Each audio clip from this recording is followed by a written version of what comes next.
All right, people of Payne County and the world, welcome to another episode without Father Brian O'Brien. I don't know how long I'm gonna say that for. Maybe this is like where I draw the line. Rob, after this, if I say this is another episode of Pastors of Payne without Father O'Brien, judo chop me right in the Adam's apple. I guess we should change the podcast name for a couple weeks. You're not allowed to talk yet. Oh, I haven't introduced. Just Pastor of Payne. Yeah.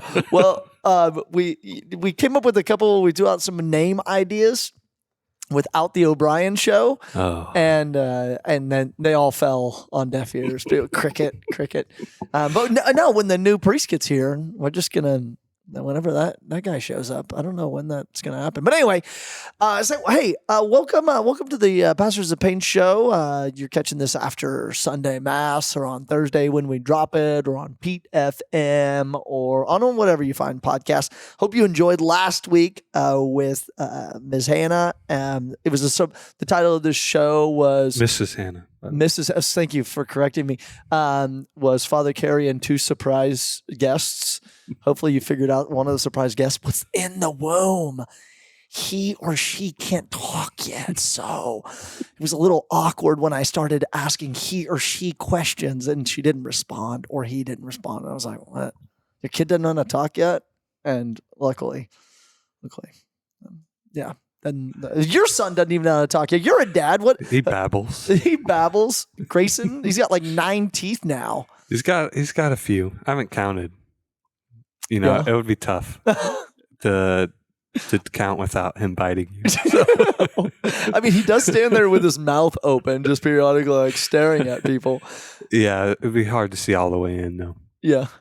Yeah, but he's a year and a half. He's happy most of the time, and those times are very fun. Yeah. And you're having another kid, too. That's correct. I heard you're naming him Carlos. Is that true? No. Is it close? No. Lucas. It's Lucas. Yeah. See, I knew it was like there was some sharp sounds in there and some Lucas, R's. And undetermined middle name. Furleigh. Yeah. Oh, yeah. I mean, 2 weeks in a row. I mean, Clay, how old are you? You're 29, 28, 27, 26. 27. You're 27, and your wife is how old? She is 25. Oh. Right now. And you all met at the Old St. John. I remember you all stalking each other. No, it was on the way back from Seek. No, or was that Adam and Jordan? Well, we were dating before Seek. Seek in 2019. Yes. 2019 Indianapolis. That was right. So we went on our first date the day we got on the bus to go to Seek. And so our date was really like 6 days. Our first date was like 6 days. I got Seek. Oh, no! We like rolled in. I didn't have a car in college, so driving Jordan, previously Stavro, now Ross's car, because she graciously let me borrow it for a date. Because Kayla drove up to Stillwater, for Seek from Dallas, where she's from, coming back from Christmas break, and her car broke down. Oh no! So, yeah. The black Maxima broke. No, it was the one before. It's called Nugget. It was a 2-door. I do remember Nissan Altima. White is white. Yeah, the Nugget. Yeah, I love it. The girls nickname their cars. Hey, don't act like guys don't do that with their trucks either. I don't. My truck. Not you. My trucks have never had a. I don't keep them around long enough to name them. I don't. I put too many miles on them, and I have to trade them in. Okay, Clay, a little backstory. So Clay Furleigh is our director of campus ministry here at St. John, and him and I were bouncing around ideas of what we wanted to do on this show today, because he's going to be the interim host. You just found that out. Great. Perfect. Until the new pastor shows up in Payne County, the other guy. Anyway, okay, so we were also people don't know, so Father Kerry's my boss, so I do whatever he says. I just found out I'm the interim host. No. You don't. He doesn't do everything I say. This is why I tell my staff. I say, like, I have a Googleplex of ideas. I mean, I just have like ideas, and I hand them off to you, and I say, does this fit into the mission? And I let them chop things to pieces, cut things up, and like we sat down over lunch at Boomerang and threw out some ideas, and we're like, okay, this is great. It was like, no, that's not, Brett and I did that same thing over. Can I tell you something? No, right now? Yeah, go ahead. So next year for Easter Vigil. Oh, just one start time, and we just stick to it. Just one. Because we told people like 3. I think that was too much. Oh, 8:00 fire, 8:30 vigil starts. Sure, we could say that, but that's not what we said this year. On one year, the Easter vigil, it was like super, super dark at like a half hour before the vigil was supposed to start because of cloud cover. Mm-hmm. It was already dark. And so we waited like almost 30 minutes to start in the vigil. dark.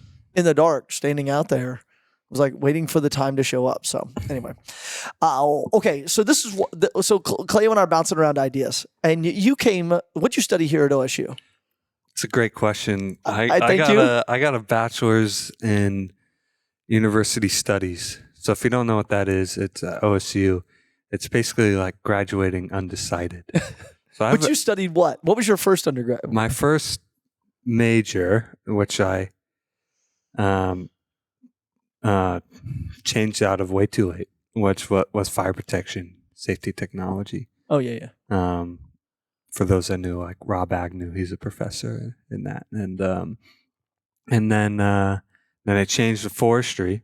I liked studying forestry. I just didn't want to work in forestry, which I'm realizing is more common than I realized. But then I Bachelor's of University Studies is for those people like me who have a lot of credits that I run out of money and need a bachelor's. So that's what I did. So I have a bachelor's in arts and sciences. Oh, beautiful. Yeah. Beautiful. But you've also been working on like a master's degree in theology.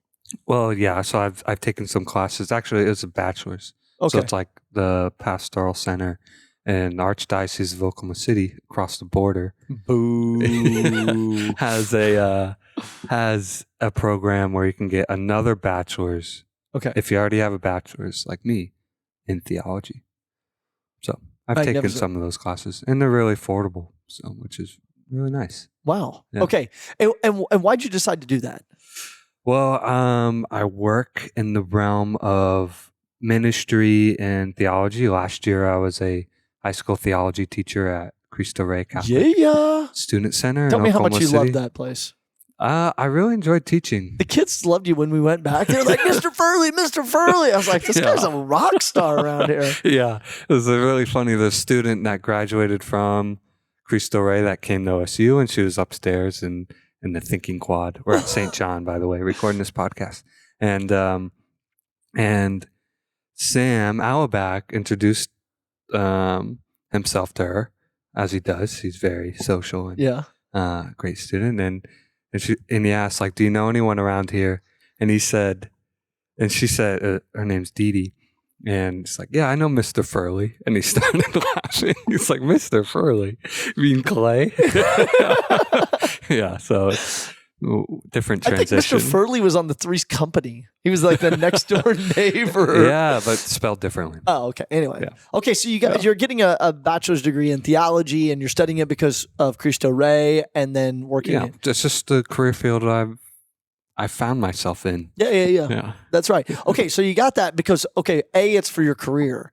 Now, why would you're doing this for other reasons too? I mean, it's not just like to gain a bunch of knowledge. No, well, knowledge is nice, especially learning truth. My main vocation in my life is to know and to love God, and first it helps me do that. Learning theology helps me know God, which makes sense because theology is the study of God, and two, it helps with my secondary or primary vocation in another way, which is to be a husband and a father. And so my role, I got married, so And marriage is for the procreation and education of children.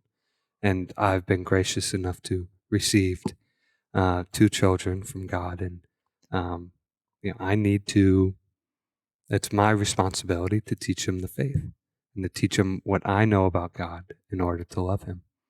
And hopefully they will too. Whoa. Yeah. Okay, so it is the primary role of. It's not. Some people don't like it when I say this, but I'm like, it's not my job and it's not the church's job to teach your kids the faith. Yeah. If people showed up, if I was the pastor of a parish and people showed up and say, my child is ready for First Holy Communion and they're 5 or 6 years old and ready to receive the sacrament of confirmation, I'd be like, okay, let's do this. I trust you parents that you've formed and shaped your kids to be holy and are prepared for the sacrament. I think it needs to be that way. I noticed when teaching high school at Cristo Rey, it's not that the parents have to know everything, but they have to have a hand in the education. So I'm teaching theology, and what matters most is not how much they know, but how much are they willing to know. And if at home, religion doesn't matter, nothing I say is going to matter. So it's like outside. So it's like what matters is the parents. The parents matter. Yeah. Okay. So, tell us this. Just talk to us, because you're a man who, like Hannah last week, her husband wants to grow in holiness, Mm-hmm. and that's your first and foremost vocation, is to love God with all your mind, heart, and soul, Right. and to be able to live that out. So why is it important for dads out there, or even I'll say guys in college, guys in their say late 20s, maybe husbands and / dads, I'm going to loop them all into the same umbrella. Mm-hmm. Why is it important for them to be knowledgeable of God, grow in holiness, catechize themselves? Yeah, I think this has been referenced a lot in Catholic spheres, but the role of the father on their children's spiritual life. It's if the father is practicing, the kids are going to be more likely to be practicing when they're older. And I think clearly the ideal is have the mom and the dad practicing. Yeah. But special emphasis for some reason, as it bears out over a large sample size, it seems the role of the father has a greater impact. And I think you see that in sociology as well. There's studies that see how people perceive God is correlated to how they see their father. So how they see their father correlates with their perception of God. So if my dad, hypothetically, is absent and not there, I'm more likely to think be agnostic or atheist, for example. Does that make sense? Yeah, that makes sense. Yeah. Because your dad, you've heard that before. Yeah, I've heard this before. Yeah. And your dad, I mean, you're Catholic. I am. And your mom is not Catholic. She's not even baptized, is she? She's not. She's not Christian. She didn't grow up with anything. She grew up with a single mom. So working, and so she didn't have any siblings, any dad, any grandparents. So yeah, but my dad, and I think my dad grew up as pretty standard, well-meaning Catholic, as in not well catechized. So and went to mass on Sundays. Yeah, beautiful. He kept the Sabbath day, which is great. He probably didn't know what holy days of obligation were, except for Christmas and Easter. Yeah. Well, Christmas is on Sundays, but but yeah, and I think the overarching data with inheriting the faith of your father is I think I'm evidence of that, and my siblings are as well. I think each of us kind of coming out of high school, each basically had what my father had: the importance of going mass on Sunday, and we're Catholic. And we're Catholic. We don't know what that means all the time, but like we are that, and we go to mass. That's important, and I don't want to be anything else besides Catholic. I know. So. I think that's what I had from my parents. I mean, Yeah. it's like I don't know how my parents were catechized or how their faith was formed. But I knew, like, we go to church on Sunday and we're Catholic, and I'm never going to be not anything but Catholic. Yeah. And I'm sticking to this now. Okay. The sacrament of confession, what's that? Yeah, exactly. I never went to confession I wanna until go. college. I want to go, but I don't know anything about it. I mean, maybe Catholic schools taught me Scary. Yeah. I mean, I used to pray the Stations of the Cross whenever we Backwards, would have. Yeah, it didn't matter. Just any way to get out of going to the sacrament of confession. Because I thought, like, the priest knows me and he's going to see me and he's going to think, like, he knows my sins.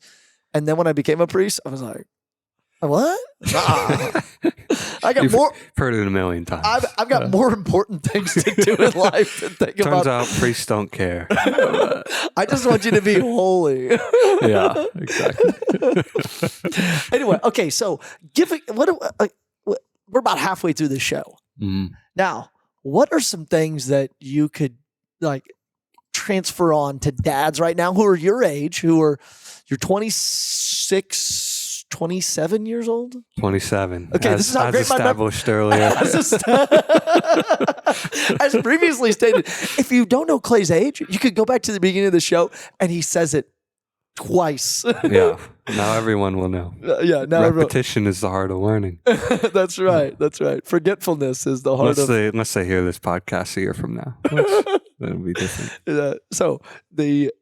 Okay, where can dad start? So there has to be, we have to give our kids the faith. We have to hand it on to them.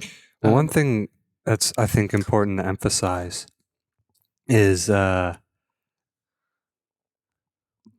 so if you get married and if you have children, like marriage, its primary end is the procreation and education of children. And what I mean by that, education, that is a lifelong endeavor. Education isn't just math, right? It's like how to make money and get good grades. How to use utensils at the dinner table. And making sure your kids get good grades. Like pee within the ring of the toilet. Right. Potty training them. Although it is that thing. Yeah. But it is those things. But it's more than that. And I think it is to learn to know the love of God. So like my son is a year and a half, and he learns about the world through me, and not just through words, because words are pretty minimal right now, although he's more understanding more and more. But he watches me, and he watches my mom. Sorry, your wife. Over. Actually, when we FaceTime my mom, he always says "oof oof," which is his word for dogs. like my dad thinks it's hilarious. So it's like when he sees your mom, he goes "woof woof." Yeah, every time. It's like she thinks it's funny too. But yeah, watches my wife as well, and like my son Grayson he's just always watching, and it's like that vocation of educating him has already begun, and I think that'll continue the rest of my life, ideally. And even when he's 18, that education doesn't end. I'm always going to be showing him that next stage of life, and eventually how to die. What? Yeah, and so the emphasis is not education as in like what you learn in school. The more important thing is it's education in virtue and how to live the Christian life. Yeah. And I feel like Hannah said that last week. Did you listen to this podcast? I did not. Oh, okay. Well, Hannah said, I told her, I was like, give the people some wisdom at the end of this podcast. And she said, virtue, like start with virtue, grow in holiness.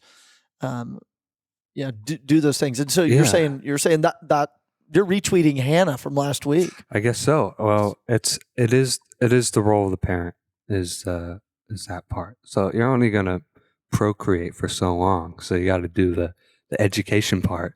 It's lifetime. Lifelong, yeah. Is a lifelong, a lifetime of formation of teaching them through. Because I like that was really cool. What you said is that they learn the world through you. Yeah. And it was a family psychologist article I was reading that was like that they learn things through their mom, like the nearness of their mom, like in those first several months, and they learn the world outside of mom by watching dad, by seeing the dad in that family, and by having that relationship, then they learn about what goes on throughout, outside the home too, just by nature. Your son has apparently learned, as I've seen him at wedding parties, to bully other children. Well, he hasn't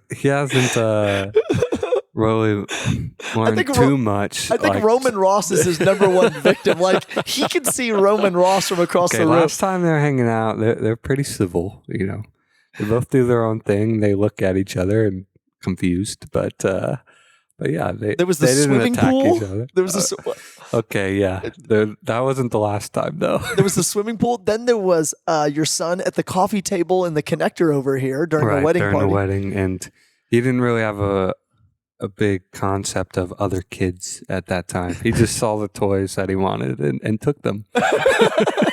Because he's got a bigger giant skull than everybody else. Yes, he does. His head is in the 99th percentile. Yes. For that, I'm ever proud of. Okay, now give us some things. Like, where can dads, like, who are working full-time jobs, like, how do they have the time to learn all this stuff? And what are some resources out there? Well, I'd say that one of the biggest things is talking about resources and just to read in general.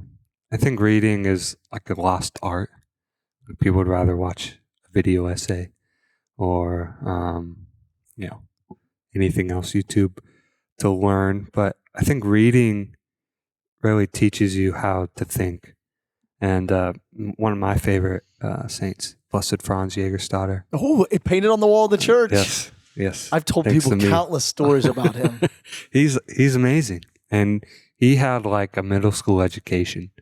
But one of his quotes is like, those who don't read are like a ball being kicked around in the children's playground.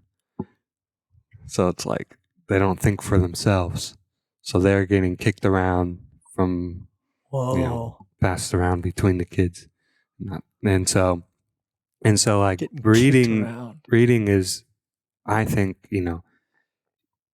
if you read good books, it really teaches you how to think and think well. Would you say that for Edgar Garcia? Yeah, he reads fast though. I'm at his speed, I wouldn't be able to retain anything. No, but he does retain a lot of stuff. Oh yeah, he's brilliant. And follow the Catholic Book Review on Instagram. Yeah, I just went to Edgar Garcia. Edgar Garcia. Uh-huh. I went to eighth day bookstore in Wichita the other day, which is it's amazing. It's an amazing bookstore. The first floor is all theology and philosophy and art and really good books and Tolkien and C.S. Lewis, and then you go up to the second floor and it's used church books, history. Icons. Basement is little kids' books. So if you're on a pilgrimage, Hobbit hole. Yeah, it is. If you're in Wichita, go to the 8th Day Bookstore. Shout out to them because they get a lot of plugs, I'm sure. Because it's just like, I don't know, something that cool. It just tends to advertise itself. I bought a book on the 3 greatest prayers of the Eastern Catholic Church by Olivia Clement, who's one of my favorite authors. The Jesus Prayer. No. What? I'll have to review it on another day. Okay, give us something else dads can do. I would say this may be the most important thing I can think of. At least it's been most beneficial for me is learning what the heck goes on at Mass and learning to pray to Mass. Because, I don't know, I feel like most of my life I just went and watched and like that's it. And I feel like I mean, the Mass is the objectively the highest form of prayer. It is the best form of prayer. Mm-hmm. And so to actually learn how to pray it is eternally beneficial, Yes. I would say. And so, and I feel like that's like one of the big struggles with family is like, how do I deal with my kids at Mass? And because your son doesn't just sit still. no, he does not. But there's going to come a time where, he's going to learn what the Mass is, and it's not going to be from his Sunday school teacher necessarily. He's going to learn how to be in Mass from me. He just look at me first, mm-hmm. and Kayla, my wife, and and if I could hopefully pray well, because here's what I got from Mass growing up. No offense to my dad, this is like obviously very well intentioned, but he's like, so what'd you get out of the homily? Like that was it. And it's like you don't even need the homily in the Mass. So it's like, it's clearly not the most important part. Yeah. And so, so it's like learning how to pray and partake in the sacrifice. Yes. And then what would be some good resources for dads on the go? Like they don't have time to read right now, but they want to grow in their faith life. Okay. I would say like Scott Hahn's book on the sacrifice of the lamb. Mm-hmm. That's like, if you want to read and you want to read like 4 pages a day, that's a goodie.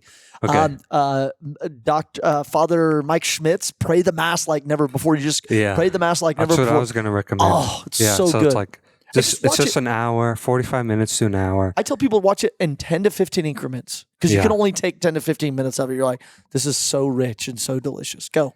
Yeah. So, I would say that thing. And then one thing, so if there's other books on the Mass, I'm sure they're out there. Ignatius Press always has good stuff. And then, let's see. Last recommendation, I would say, is to have good leisure with your family. And that sounds like a topic. A little sneak preview. There's not enough time to get into it now, but I'll just leave you with this. It's like leisure is what we are for, and so and I think to really partake into that, especially with the family, is can be one of the best things you can do. Whoa. Yeah. Okay. So dads out there, go in. I think it's like when you're see a beautiful girl, you saw your wife and you say, I want to get to know her. Mm-hmm. And then you can go about that in different ways. You can start like stalking her and get a restraining order. You would know about that one. No, me? No, that's there is also, you could just ask her questions about her life. You could sit down and learn, and there's this endless supply of learning you can do about the other person, this beautiful girl you want to marry, Kayla Kuba. And you did.